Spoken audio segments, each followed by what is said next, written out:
अभी शादी लोग इसलिए करते हैं कि भाई वो वंश चलाना है, या चलो ऐसे अकेले कैसे रहेंगे। और भारतीय समाज में सेक्स भी चाहिए, तो शादी के बिना सेक्स इजीली अवेलेबल नहीं है। या अगर ऐसे कहीं आओगे जाओगे, इधर इधर इधर उधर मुंह मारोगे तो एड्स हो सकता है ना, बहुत सारी प्रॉब्लम। तो आदमी सोचता है कि चलो शादी कर लो। शादी करके फिर उसे बाद में कई सारी चीजों का पता चलता है अनुभव से, क्योंकि इसकी कोई एजुकेशन है नहीं हमारे। एजुकेशन में कोई एजुकेशन नहीं है वहां पे। मतलब जो एक इतनी गहरी चीज है कि 25 साल के बाद हमें बाकी के 50-60 साल शादी यानी परिवार में गुजारने हैं, शादीशुदा रूप में, उसका कोई एजुकेशन ही नहीं है। कोई एबीसीडी नहीं सिखाई जाती उसकी। तो आप सोच सकते हो कि इन चीजों का कितना अभाव रहा है पीछे के लोगों में। मतलब ये अनुभवों से सुन सुन के ही लोगों के अंदर जो भी थोड़ा ज्ञान अज्ञान जो भी मिक्सचर है वो सब भरता चला गया। इसीलिए आप जब भी परिवार और उसके ऊपर बात करते हो तो लोग पचासों तरह की बात करते हैं, क्योंकि वो ऐसे ही सुन सुन के आया है। कोई क्लासिफाइड करके इस बारे में कोई ज्ञान है ही नहीं। कोई आप बताओ कोई सिलेबस में पढ़ाया जाता हो।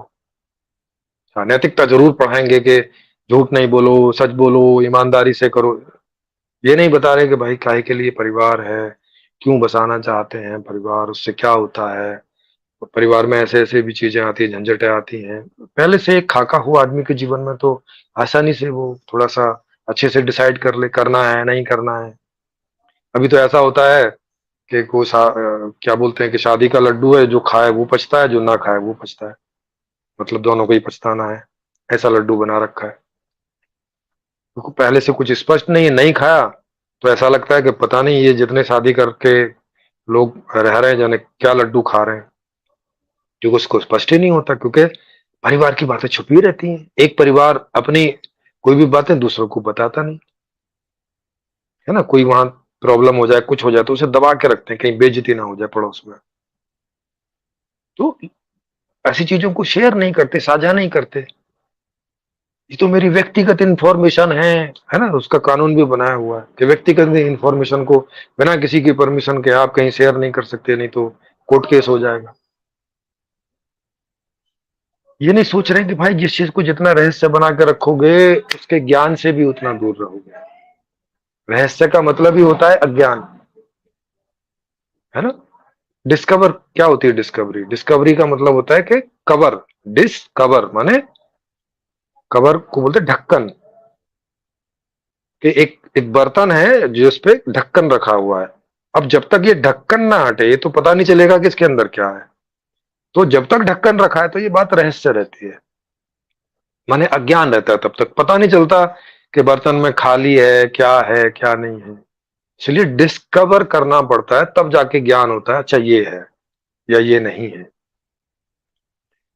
तो इस तरह की सारी धर्मों में और वैसे भी सारी परंपराएं इस तरह की चली आई हैं कि अपने आप को भाई छुपा के रखनी है, अपनी बातें, परिवार की बातें बाहर नहीं जानी चाहिए। ये हमारे घर का मामला है ना। पड़ोसी को बोलते हैं ये हमारे घर का मामला है, तुम कौन होते हो बोलने वाले।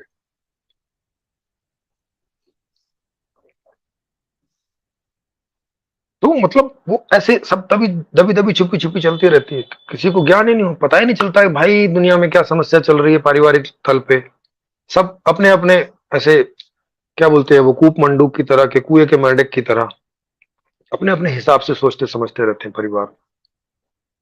कोई सर्वे करने भी आ जाए आदमी तो सर्वे में आदमी झूठ बोल देता है, नहीं हमें तो जी ऐसी कोई समस्या नहीं, सब बढ़िया है जी, सब चंगा सी।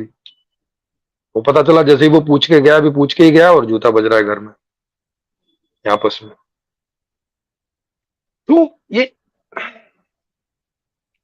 इस तरह के अज्ञान सदा चले। तो परिवार परिवार का कोई ज्ञान ही कहीं नहीं है। इसकी किताब शायद कहीं ढूंढने से मिले तो किसी ने लिख दी हो तो बड़ी रेयर बुक्स होंगी इसके ऊपर। अच्छा, समाज की इतनी सारी संकल्पनाएं हैं कि वो ऐसा लगता है कि ये कल्पना से करके बना रहे हैं, है ना। समाज का भी जो ज्ञान है वो कल्पना पे आधारित ज्यादा है। क्योंकि जब परिवार का ही नहीं पता है तो परिवारों को मिला के ही तो समाज बनता है। तो जब परिवार में क्या क्या हो रहा है, क्या समस्या और क्या ये, जब उसी का नहीं पता तो भाई साहब समाज की संरचना जो भी बनाएंगे वो तो और भी जो है गलत ज्ञान पर आधारित निकलेगी। तो इसीलिए आदमी कॉन्शियसनेस को ढंग से समझ ही नहीं पाया। नहीं तो कोई इतना मुश्किल काम नहीं है इसे समझना, है ना? जैसे हम जानवरों को इतने आसानी से क्यों समझ लेते हैं? क्योंकि वो कोई मैनिपुलेशन नहीं करते, वो जैसे हैं वैसा व्यवहार करते हैं। तो पता चल जाता है कि अच्छा ये जानवर ऐसे होता है। आदमी का नहीं पता चलता, क्योंकि ये बुद्धिमान व्यक्ति है, अब बुद्धिमान आदमी होता है, प्राणी होता है, और ये मैनिपुलेशन करता है, झूठ भी बोलता है ना? अब कोई बोलेंगे नहीं झूठ बोलना इसका ये तो दुर्गुण है। नहीं, दुर्गुण नहीं है भाई साहब, ये समझदारी का परिणाम है। ये वहां झूठ बोलता है जहां इसे लगता है कि मैं किसी दुख से बच जाऊंगा या किसी सुख को प्राप्त कर लूंगा, जिसे मैं सच बोल के प्राप्त नहीं कर पा रहा हूं, या सच बोल के और दुख से बच नहीं पा रहा हूं। तो वहां अगर उसे लगता है कि झूठ बोलने से ये गुत्थी सुलझ सकती है, तो वो झूठ बोल देता है। तो है ये समझदारी का परिचायक है, ये दुर्गुण नहीं है। खराब व्यवस्था में इसे सद्गुण ही कहेंगे, लेकिन फिर इस ज्ञान बाहर नहीं आता उस बात का। इससे हम वंचित रह जाते हैं इस वजह से, है ना? इन्फॉर्मेशन हम तक गलत पहुंचती है, फिर उस जो इन्फॉर्मेशन पहुंची उस आधार पे हम सारी कैलकुलेशन बैठाते हैं जो गलत हो जाती है। इसीलिए आप ये जितने भी तथाकथित आध्यात्मिक लोगों को देखेंगे, इनके इतने सारे स्टेटमेंट्स होते हैं। कल तो आप देख ही रहे थे कि वो कितना जल्दी जल्दी में उनके स्टेटमेंट बदल रहे थे।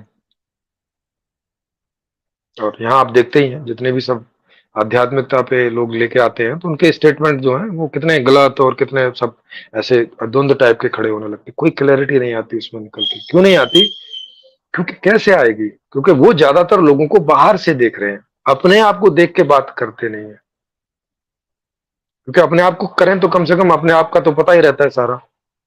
पड़ोसी पड़ोसी का तो वो पता चल रहा है जो वो बोल रहा है, और बोलने में तो बहुत सारा झूठा होता है। उस आधार पे आप कॉन्शियसनेस को जानने की कोशिश करेंगे, बहुत गलतियां हो जाएंगी। क्योंकि गलत इन्फॉर्मेशन है तो उस पर तो फिर गलत ही परिणाम निकल के आएगा ना, गलत ही समझ निकल के आएगी। ये बात है।